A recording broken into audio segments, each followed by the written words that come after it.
Unan at inuman noong October 16, nagsimula ang madugong tagpuan ng mga Chinese nationals na ito sa isang restaurant sa Makati. Mapapansin ang lalaking nakahubad sa gawing kanan ng screen.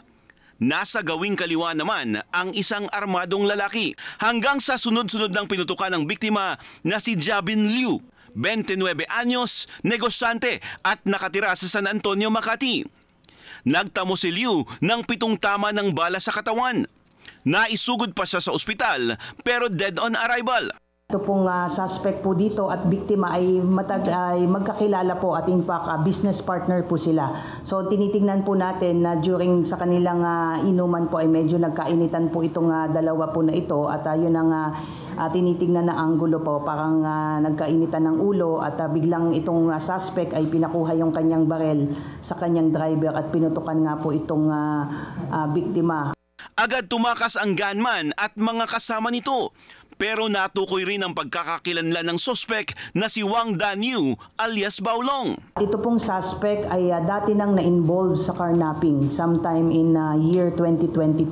So naipailan po siya ng kaso subalit na nakapag-bail po. Chinese po at it appears po na based sa operational research po ay dati na rin pong may record ito sa China na dati nang involved po sa ibang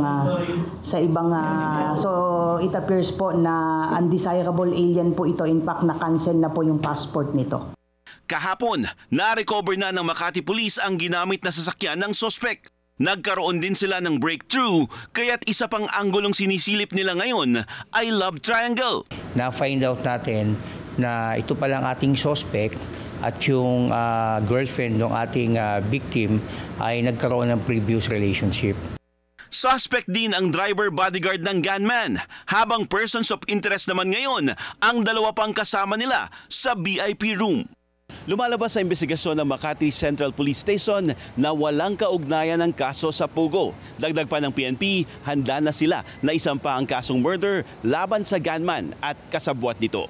Para sa agenda, Francis Polbe, BNC.